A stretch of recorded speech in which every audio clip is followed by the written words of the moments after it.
పరిశుద్ధుడైన మా పరలోకపు తండ్రి, జీవము కలిగిన యేసుక్రీస్తు ప్రభువు నీ పవిత్ర పాదములు కొందనాలు చెల్లిస్తున్నాను. ఈ సమయమందు నీ పరిశుద్ధ గ్రంథములో నీ మాటలను ధ్యానిస్తుండగా నీ ఆత్మచేత నాయనా మీ ఉద్దేశమును బయలుపరిచి నీ నామమును ఘనపరచుటకు నీ గొప్ప భాగ్యం దయచేయమని యేసుక్రీస్తు పరిశుద్ధ నామమున వేడుకొచ్చున్నాం పరమ తండ్రి. ఆమేన్, ఆమేన్. ప్రియమైన దేవుని బిడ్డారా, ఈ యొక్క సమయమందు పరిశుద్ధ గ్రంథంలో నుండి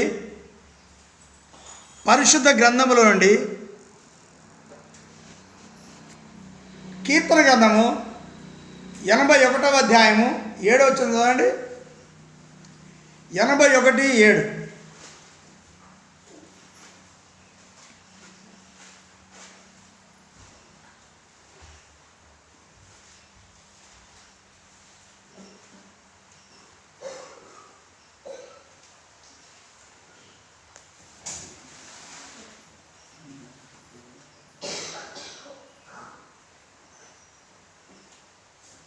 చదవండి.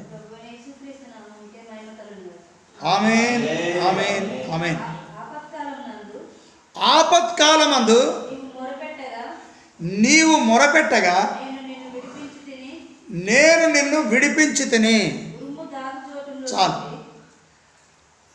ఆపత్కాలమున నేను నీకు మొరపెట్టగా నీవు నన్ను విడిపించితివి. ప్రియమైన దేవుని బిడ్డారా,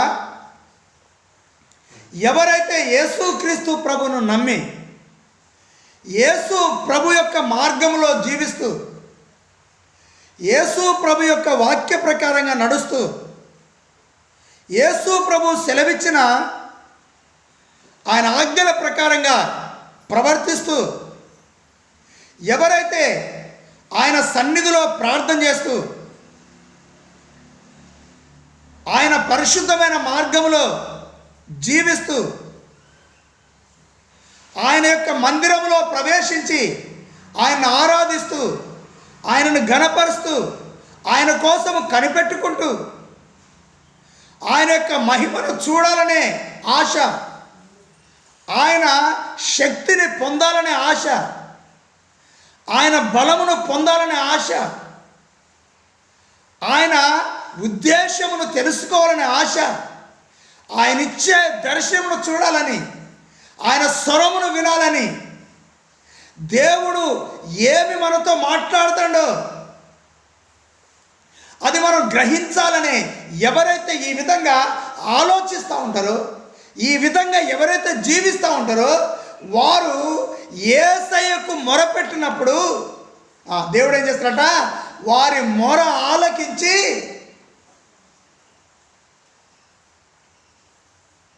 చదువు.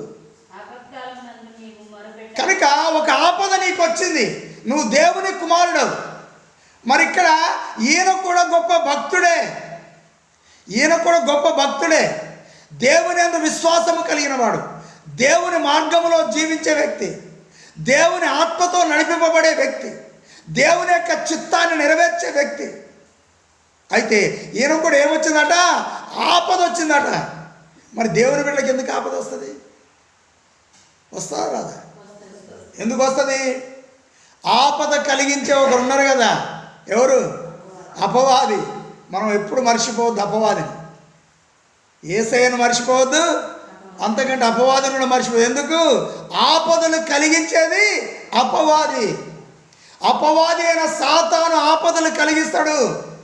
నీకు ఆపద వచ్చినప్పుడు, నీకు కష్టం వచ్చినప్పుడు, నీకు శ్రమ వచ్చినప్పుడు, నీకు బాధ వచ్చినప్పుడు, నీకు ఇబ్బంది వచ్చినప్పుడు, నీకు ఇరుకులు వచ్చినప్పుడు, నీవు మరి మనశ్శాంతి లేకుండా అపవాది నిన్ను చేస్తున్నప్పుడు, నీకు నెమ్మది లేకుండా చేస్తున్నప్పుడు, నీ జీవితంలో ఎలాంటి ఆపద నీకు సంభవించినా, నీ ప్రక్కన, నీ ఇంటి ప్రక్కన ఉన్నవారు నిన్ను నిందిస్తున్నప్పుడు, నిన్ను అవమానపరుస్తున్నప్పుడు, నీ ఇంటి వారే నీ మీద అసూయ పడుతున్నప్పుడు, ఈ ఆపద వచ్చినప్పుడు ఏం చేయాలట?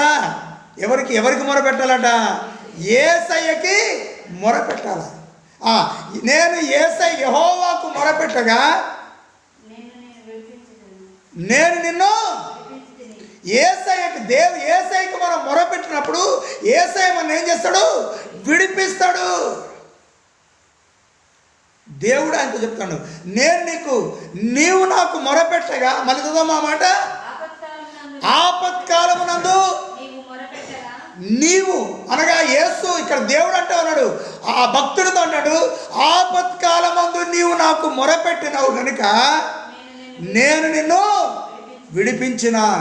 గుర్తు చేసుకో, నువ్వు మరణ పడకలో ఉన్నప్పుడు, నువ్వు కష్టకాలంలో ఉన్నప్పుడు, అపవాది నీ మీదికి మరి తన యొక్క శ్రమను బాధను కలగజేసినప్పుడు నీవు నాకు మొరపెట్టావు, ఎన్నో మార్లు మొరపెట్టావు, నేను నిన్ను విడిపించిన, నిన్ను రక్షించిన.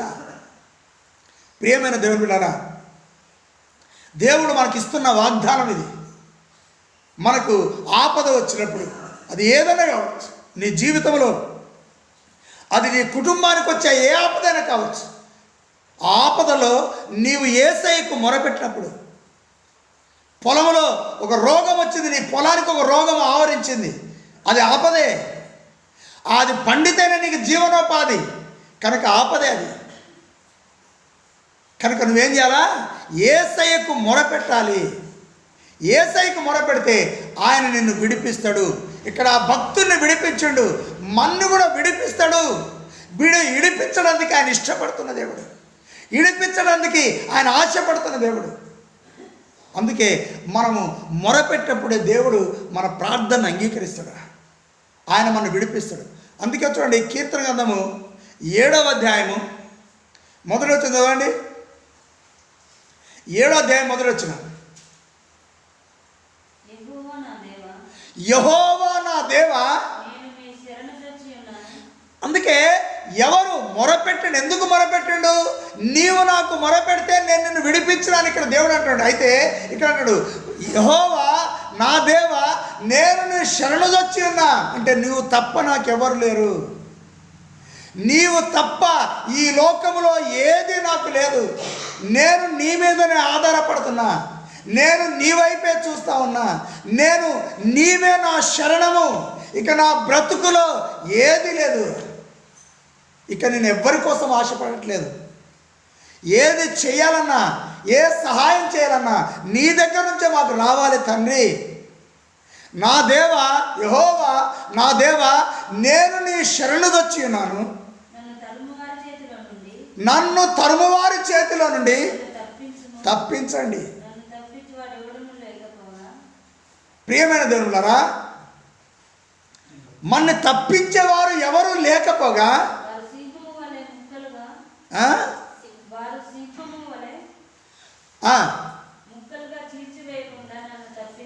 కనుక అక్కడ జరిగే పరిస్థితులు, అక్కడ మరి ఉన్నటువంటి ఆ యుద్ధంలో, ఆ పరిస్థితుల్లో యుద్ధాలు చేయాల్సిన సమయాలు సందర్భాలు వచ్చినప్పుడు ఇక్కడ దేవుడు, వారు నన్ను ముక్కలుగా చేస్తారేమో.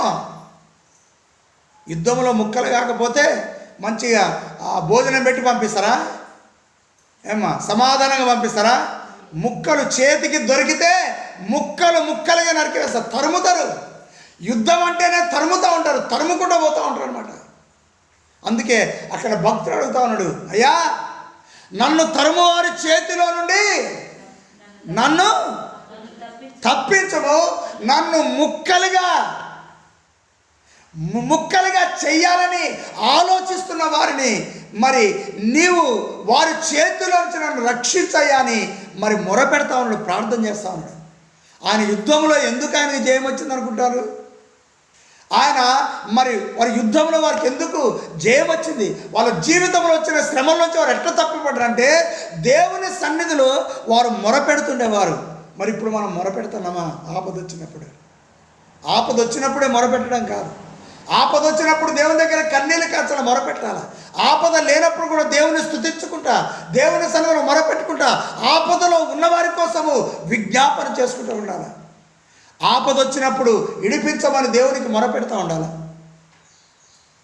మనకు ఆపద రానప్పుడు ఆపదలో ఉన్నవారిని రక్షించండి తండ్రి అని యేసయ్యను అడుగుతూ ఉండాలి. అందుకే దేవుడు మన ఏర్పాటు చేసుకున్నాడు, అందుకే దేవుడు మన రక్షించుడు, అందుకే దేవుడు తన బిడ్డలుగా మన మార్చుకున్నాడు. కనుక ప్రియమైన దేవుని బిడ్డలారా, మరి మన జీవితంలో మనము యేసయ్య శరణుదొచ్చి ఉన్నప్పుడు, మనము యేసయ్య శరణుదొచ్చి ఉన్నప్పుడు, ఆయన నాకు సమస్తము, నాకు ఆశ్రయమని నీవు అనుకున్నప్పుడు దేవుడు తప్పకుండా మరి నిన్ను తరుమువారి చేతుల నుంచి రక్షిస్తాడు. నిన్ను ముక్కలుగా చేయాలనుకునే వారి చేతుల నుంచి ఆయన రక్షించి నీకు సమాధానం ఇస్తాడు, నీకు ఆనందం ఇస్తాడు. కనుక ఒక్కసారి నీ జీవితాన్ని పరీక్షించుకొని, అయ్యా నా జీవితంలో నేను మొరపెట్టినప్పుడు నాకు సహాయం దయచేయమని నువ్వు అడుక్కోవాలా. ఆపద వచ్చినప్పుడు ఎక్కడికో నువ్వు పరుగెత్తొద్దు, డాక్టర్ దగ్గరకో ఇంకెక్కడికి ఇక్కడ పరిగెత్తొద్దు. నువ్వు మొరపెట్టు, నేను నిన్ను విడిపిస్తా అని యేసయ్య మనకు వాగ్దానం చేస్తా ఉన్నాడు. అందుకే చూడండి, అదే కీర్తన గ్రంథము 57వ అధ్యాయము 3వ చదవండి. 57:3.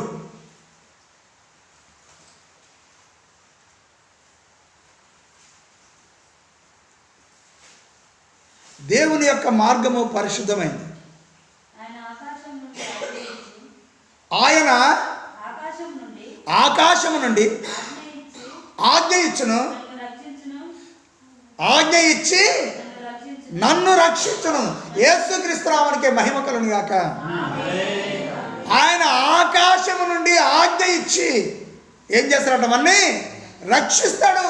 ఆయన రక్షించే దేవుడు, ఆయన విడిపించే దేవుడు, ఆయన విడుదలిచ్చే దేవుడు. ఆకాశం నుంచి ఆయన ఆజ్ఞ ఇస్తాడు.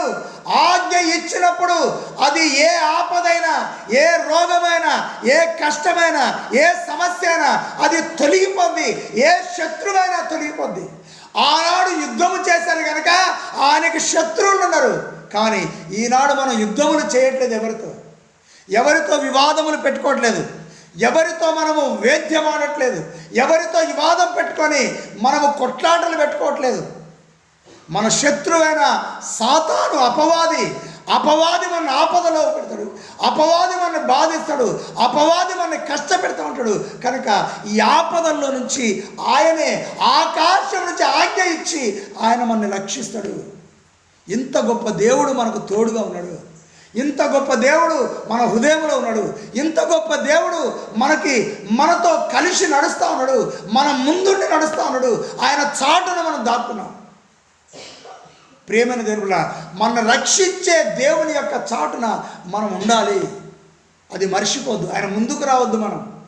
మనం ఆయన వెనుక ఉండాలి. అందుకే చూడండి, 91 కీర్తన గ్రంథము 91వ అధ్యాయం మొదటి వచనం. కీర్తన గ్రంథం 91 మొదటి వచనం. మహోన్నతుని చాటున నివసించువాడు, సర్వశక్తి నీడను విశ్రమించేవాడు. ప్రియమైన దేవుని బిడ్డలారా, ఆయనే నాకు ఆశ్రయము. ప్రియమైన దేవుని బిడ్డలారా, ఇదిగో మహోన్నతుని చాటున ఎవరైతే నివసిస్తారో, అంటే నీ నివాసం ఎక్కడుండాలా? నువ్వు ఎక్కడ నివసించాలా? మహోన్నతుడైన యేసయ్య చాటున నువ్వు నివసించాలి. ఇక అపవాదికి ఎవరు కనపడాలా? మనం కనపడదు. ఎవరు కనపడాలా? యేసయ్యే కనపడాలి. మరి మనకు ఆశ్రయమైన యేసయ్యే కనపడాలి. మనకు కోటైన యేసయ్యే కనపడాలి. మనకు దుర్గమైన యేసయ్యే కనపడాలి. మనకు రక్షకుడైన యేసయ్య కనపడాలి. మన దేవుడైన యేసయ్య కనపడాలి. మనము సేవిస్తూ పూజిస్తూ మరి ఆయన ఆజ్ఞను అనుసరిస్తూ ఉన్నాం. ఆ యేసయ్య ఆయన కనపడాలి. ఎవరికి? ఆపదలు కలిగించి అపవాదికి మనము యేసయ్య చాటుంటే అపవాది మన ఆపదలు పెట్టడానికి వస్తాడు కదా. వచ్చినప్పుడు ఎవరు కనపడాలంటే యేసయ్య కనపడాలి. మనం యేసయ్య చాటున జాపుకోవాలి. ఎవరైతే ఆ మహోన్నతులైన యేసయ్య చాటున ఉంటారో వారు సర్వశక్తిని, అంటే సర్వశక్తివంతుడు మన యేసయ్య. ఆ సర్వశక్తిని నీడను విశ్రమించేవాడు. అనగా మనకు విశ్రాంతి దొరుకుతుంది. ఆపద రాదిక. వచ్చిన ఆపద తొలగిపోద్ది, వచ్చిన కష్టం తొలగిపోద్ది, వచ్చిన రోగం తొలగిపోద్ది, వచ్చిన బాధలు తొలగిపోతాయి, వచ్చిన శ్రమలు తొలగిపోతాయి, వచ్చిన మరి భయంకరమైన పరిస్థితులు తొలగిపోతాయి. అందుకే మనము ఎవరికి మొరపెట్టాలి? యేసు ప్రభు అంటాడు, నాకు మొరపెట్టుము, నేను నిన్ను విడిపిస్తా. నాకు మొరపెడితే నేను నిన్ను విడిపిస్తా అని యేసయ్యే చెప్తా ఉన్నాడు. ప్రియమైన దేవుని బిడ్డలారా, విడిపించే దేవుడు ఆయన. అందుకే చూడండి, ఆలోచన చదవమ్మా.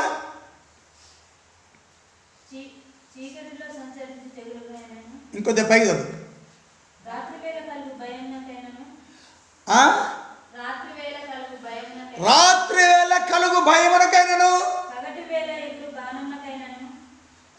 పగటి వేళ ఎగురు బాణమునకైనను చీకటిలో సంచరించే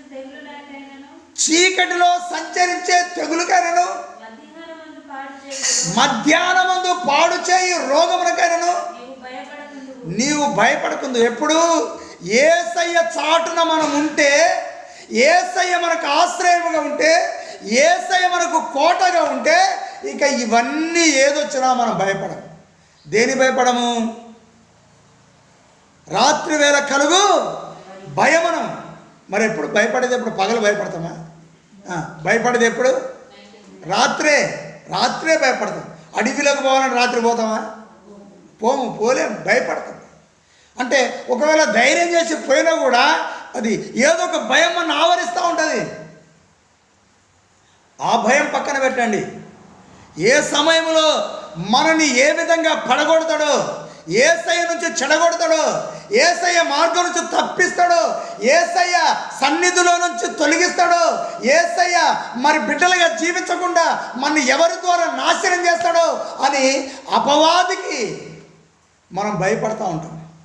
అందుకే భయపడొద్దు అంటాడు ఇక్కడ. రాత్రి వేళ కలుగు భయమునకైనను ఎగురు బాణముకైనను చీకటిలో సంచరించే తెగులు. ఆయా సమయాల్లో, ఆయా సందర్భాల్లో మన గ్రామం మీదకి, మన మీదకి తెగులు వస్తూ ఉంటుంది. ఆ తెగులు వచ్చి చనిపోతూ ఉంటారు, మనుషులు చనిపోతూ ఉంటారు చీకటిలో. ఆ తెగులుకైనను నీవు భయపడకుందువు. ఈ యొక్క తెగులు తెచ్చేది అపవాదే, ఈ యొక్క ఆపదలు తెచ్చేది అపవాదే, చీకటిలో భయపెట్టేది అపవాదే, రాత్రి వేళ మరి భయపెట్టేది అపవాదే. మన్ని మరి నానా విధాలుగా భయపెడుతూ దేవునికి విరోధులుగా చేయడం కోసము అపవాది చూస్తూ ఉంటాడు. కనుక నీవు భయపడకుండా ఉంటావు. ఎప్పుడు? యేసయ్య చాటున నువ్వు ఉన్నప్పుడు, యేసయ్య నీకు ఆశ్రయం ఉన్నప్పుడు నువ్వు భయపడకుండా నువ్వు ధైర్యంగా ఉండగలవు. ఎందుకు ధైర్యము? నా యేసయ్య నా ముందున్నాడు, అపవాది నన్నేమి చెయ్యలేడు. చదువు 8వ వచనం చదువు. నీవు తర్వాత 9వ వచనం చదువు. యెహోవా నీవే ఆశ్రయమని నీవు మహోన్నతుడైన నీ దేవుని నీకు నివాస స్థలముగా చేసుకొని ఉన్నావు. మనకి నివాస స్థలంగా చేసుకున్నాం అంటే ఒక కోటగా యేసయ్యను చేసుకున్నాం. మనం ఒక దుర్గముగా యేసయ్యను చేసుకున్నాం. ఆయనలోనికి మనం ప్రవేశించినాం, యేసయ్యలోనికి మనం ప్రవేశించినాం. కనుక ఎప్పుడైతే ఆయనను మనం నివాస స్థలంగా చేసుకుంటామో, ఆయనలో మనం ఎప్పుడైతే నివసిస్తూ ఉంటామో, ఆయన ఎప్పుడైతే మనలో నివసిస్తాడో, మనం ఎప్పుడైతే ఆయనలో నివసిస్తామో, అప్పుడు నీకు అపాయమేమీ రాదు, ఏ తెగులు నీ గుడారమును సమీపించదు. కనుక ఏ తెగులు నీకు రాదు, నువ్వు భయపడాల్సిన అవసరం లేదు. ఏ తెగులును నీ గుడారమును సమీపించదు, ఏ తెగులు రాదు. చదువు మా మాట చదువు. 9వ వచనం. నీకు అపాయమేమీ రాదు, ఏ తెగులు నీ గుడారమును సమీపించదు, నీ మార్గములన్నిటిలో నిన్ను కాపాడుటకు ఆయన నిన్ను గూర్చి తన దూతలకు ఆజ్ఞాపించును. నీ పాదములకు రాయి తగలకుండా వారు నిన్ను ఎత్తి పట్టుకుంటారు. ఎక్కడి నుంచి? అపవాది చేతికి దొరకకుండా, అపవాది కలిగించే ఆపదలో పడిపోకుండా, అపవాది కలిగించే రోగం రాకుండా ఆయన తన చేతులతో ఎత్తి పట్టుకుంటారు. ఆయన దూతలు మనల్ని కాపాడుతూ ఉంటాయి.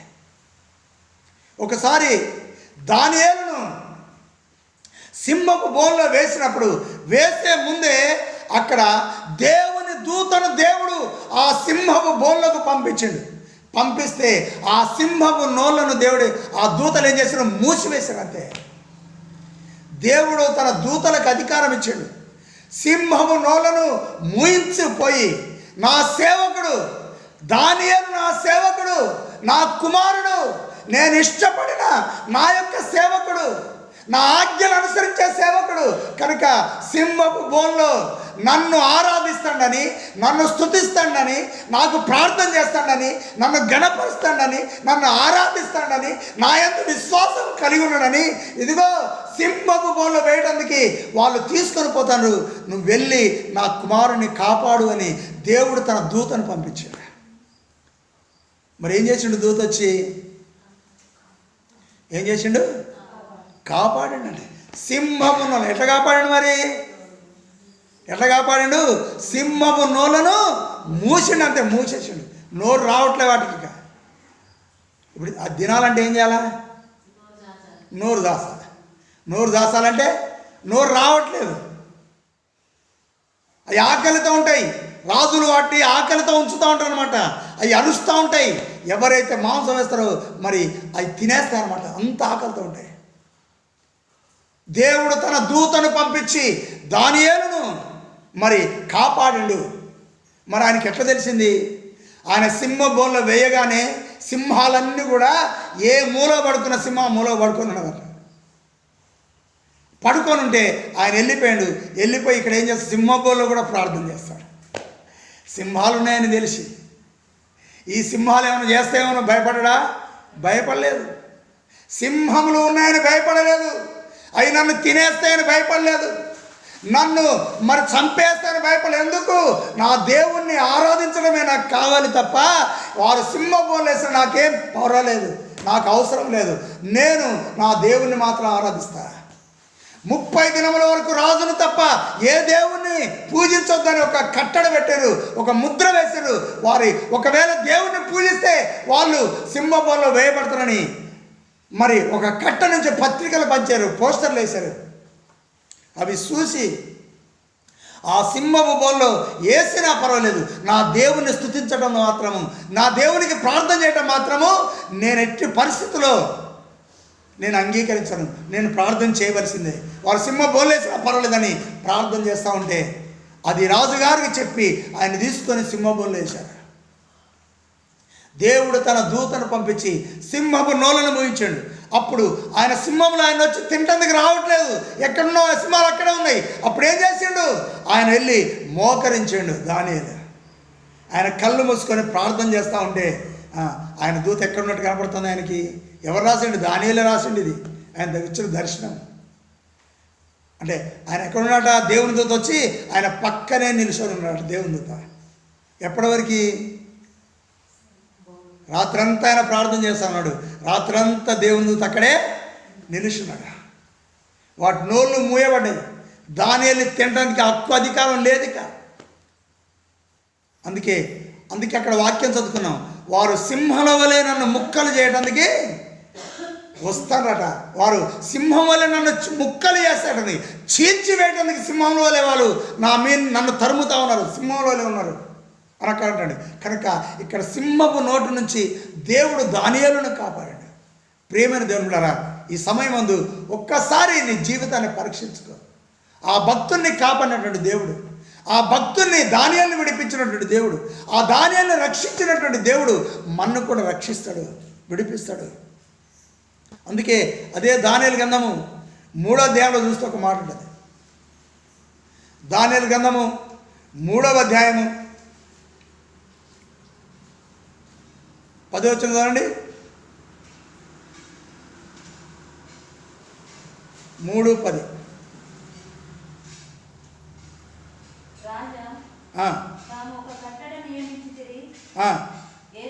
మీరు కట్టడ నియమించితిరి ఏదనగా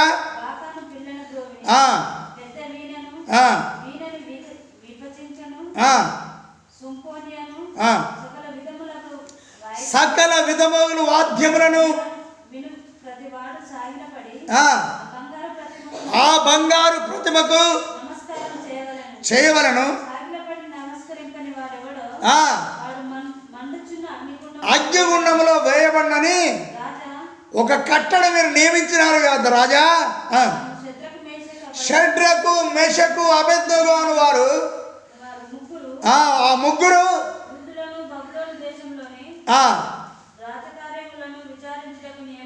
నియమించితిరి. మీరు ఆజ్ఞను నీ ఆజ్ఞను లక్ష్య పెట్టట్లేదు, మన దేవతని తమరి దేవతలను పూజించట్లేదు, బంగారు ప్రతిమకు నమస్కరించుటే లేదు అని నేరం మోపుతా ఉన్నారు వచ్చి. నిజమే, ఒక కట్టడ నియమించిండు రాజు. నా బంగారు ప్రతిమకు ఈ వాద్యాలు వినుకున్నప్పుడు మీరు సాగిలపడి మీరు నమస్కారం చేయాలి. సాగిలపడి నమస్కారం చేయాలంటే మరి ఇప్పుడు వారు ఆ బంగారు ప్రతిమకు వారు నమస్కారం చేయట్లేదు. ఎందుకు మరి? ఈ షడ్రకు మేషకు అబేద్నెగో ఎవరు? వీళ్ళు సర్వోన్నతులైన దేవుని యొక్క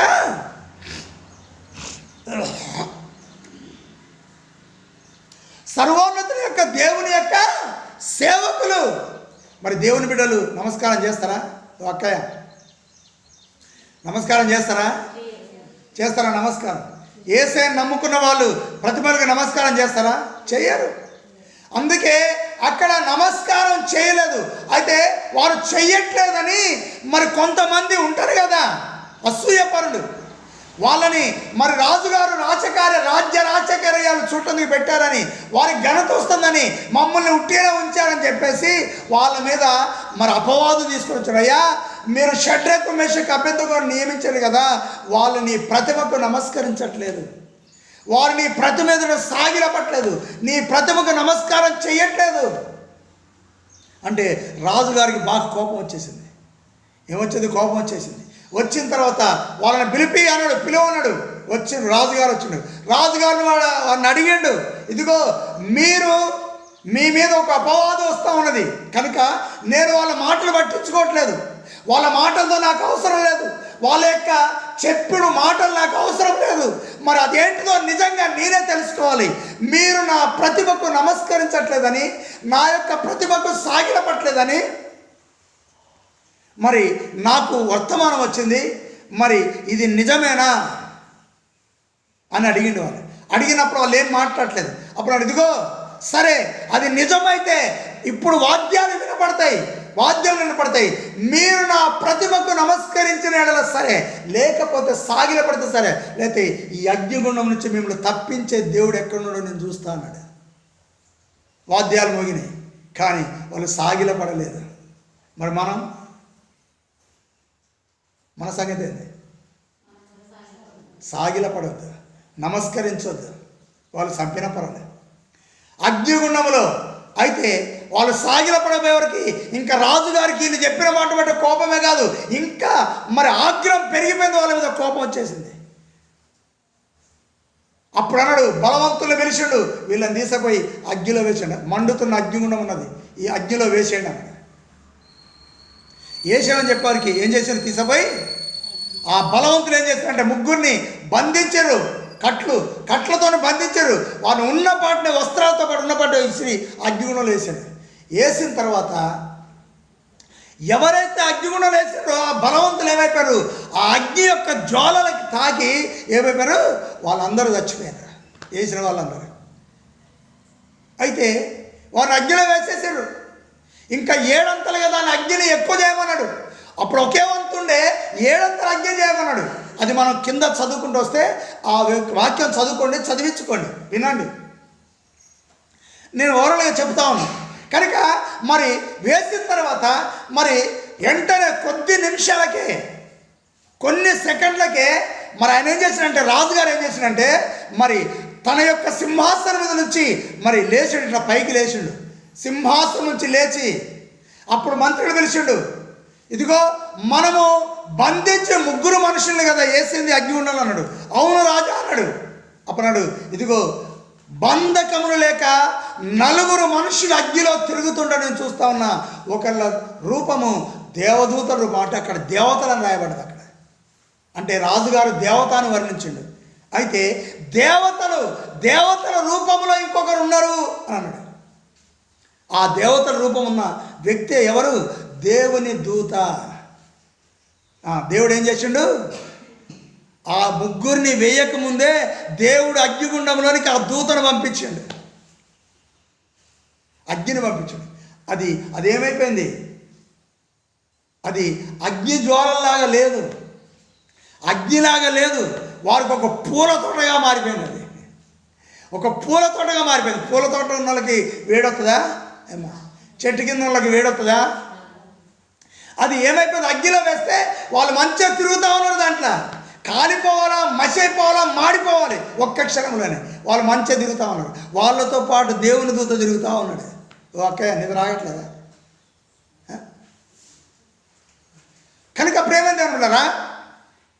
మరి వాళ్ళు తిరుగుతున్నప్పుడు ఆయన లేచి అన్నాడు, ఈ మాట అడిగినప్పుడు అవును రాజా అన్నాడు. ఆయన చెప్పి నీ మాట చెప్పి అన్నాడు కదా. ఆ అగ్ని దగ్గరకు వచ్చిండు. ఆ అగ్నిగుండం దగ్గరకు వచ్చి అక్కడేమన్నాడు చదవమా? 14 వచ్చి ఉంటుంది అనమాట. రాజు అగ్నిగుండం యొద్దకు వచ్చి ఎన్నొచ్చినా అది 14 చదువు.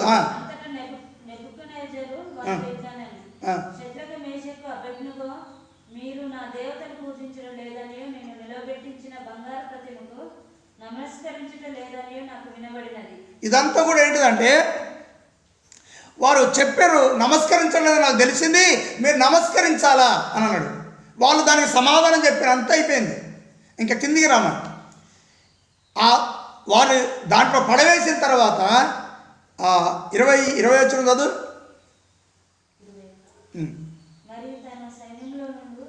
ఇంకా రావాలి. ఇంకా 25 వచ్చింది చదువు.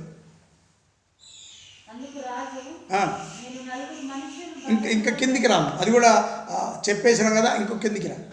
అక్కడ రాజు అగ్నిగుండం దగ్గరకు వచ్చి వాళ్ళని పిలుస్తూ ఉంటాడు. ఆ మాట చదువు. సర్వోన్నతులైన దేవుని సేవకులారా అని ఉంటుంది. దాని కిందనే ఇప్పుడు చదివిన దాని కిందనే ఉంటుంది. ఇప్పుడు లాస్ట్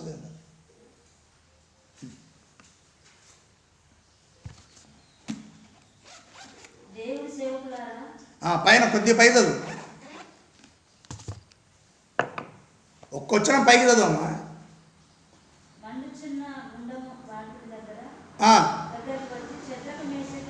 ఎవరు వచ్చారు? ఆ మండుచున్న వాకిలి దగ్గరకు వచ్చి రాజుగారు వచ్చి షడ్రకు మెషకు అబేద్నెగోను అనువారులారా, మహోన్నతుడగు అంటే మహోన్నతుడు, శక్తి గల దేవుడు, సర్వోన్నతుడైన దేవుడు, మహోన్నతుడగు దేవుని యొక్క ఎవరు వీళ్ళు? మహోన్నతుడైన దేవుని సేవకులు వీరు. ఆ దేవుని సేవకులారా, మీరు బయటికి వచ్చి నా చెంతకు రండి అని పిలవగా బయటకు వచ్చి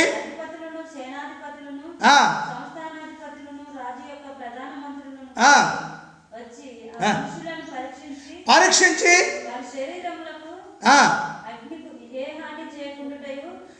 వారి శరీరములకు ఏ హాని చేయకుండాటయు,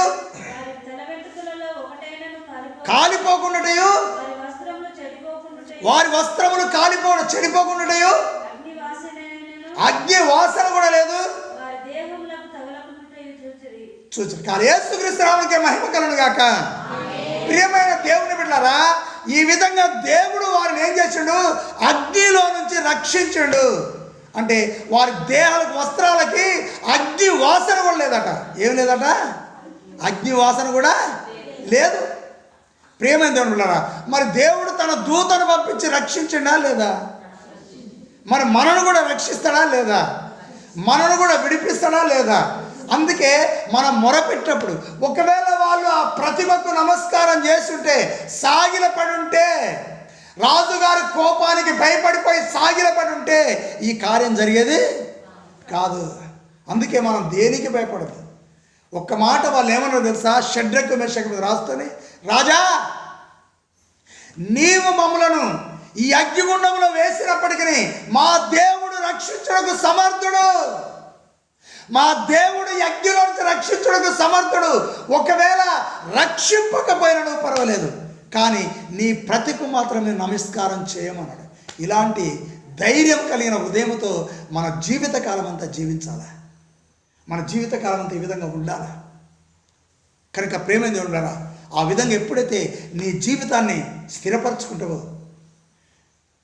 ఒకవేళ రాబోయే దినాల్లో ఇలాంటి పరిస్థితులు మనకు సంభవించవచ్చు.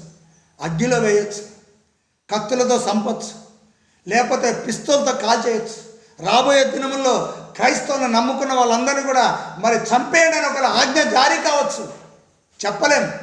అలాంటి టైములో ఇలాంటి దైవభక్తుల వలె, ఎలాంటి దానియేలు వలె, షడ్రకు మెషకు అబేద్నెగోలు దైవభక్తుల వలె మనము కూడా ధైర్యంగా ఉండి, ఆ శ్రమ వచ్చినా పర్వాలేదు, ఎక్కడేసినా పర్వాలేదు, దేవుడు రక్షిస్తాడు, రక్షింపకపోయినా పర్వాలేదు, ఆయన రాజ్యంలో ప్రవేశిస్తామని మంచి విశ్వాసంతో నమ్మకంతో మనందరము జీవించాలని యేసుక్రీస్తు నామములో మిమ్మల్ని కోరుకుంటా ఉన్నా. ప్రార్థన చేద్దాం. అందరూ మోకరించండి, ప్రార్థించండి. ప్రియమైన దేవుని పిల్లరా, ఈ యొక్క మధ్యాహ్న కాల సమయమందు నీ అంతరాత్మను నువ్వు పరీక్షించుకొని దేవుని సన్నిధిలో నువ్వు దేవుని కుమారుడు, సర్వోన్నతుడైన దేవుని కుమారుడు, ఆ మహోన్నతుడైన దేవుని చాటును నువ్వు ఉన్నావు. ఆయన్ని రక్షించే దేవుడు, విడిపించే దేవుడు. కనుక అందుకే నీ జీవితాన్ని పరిపూర్ణంగా ఆయనకు అర్పించుకున్నావు కనుక ఆయన సన్నిధి నుంచి తొలగిపోకుండా నీ జీవితాన్ని కాపాడుకో. పరిశుద్ధుడైన మా పరలోకపు తండ్రి, జీవము కలిగిన యేసుక్రీస్తు ప్రభువు నీ పవిత్ర పాదములు కొందనములు ఈ సమయమందు నీ మాటలు విన్న మమ్మల్ని జ్ఞాపకం చేసుకొని నీ రక్తపు వెలతో నా తండ్రి మమ్మల్ని కొనుక్కున్న దేవుడా గనక మా జీవితంలో నాయన ఆ భక్తుడు నాయన నీవు నాకు మొరపెట్టినావు కనుక నేను నిన్ను విడిపించుతున్న నా భక్తితో మీరు సెలవిచ్చినారు కదా. అదేవిధంగా దానియేలును విడిపించినారు, అక్కడ ఉన్న షడ్రకు మెషకు అబేద్నెగోలను విడిపించినారు.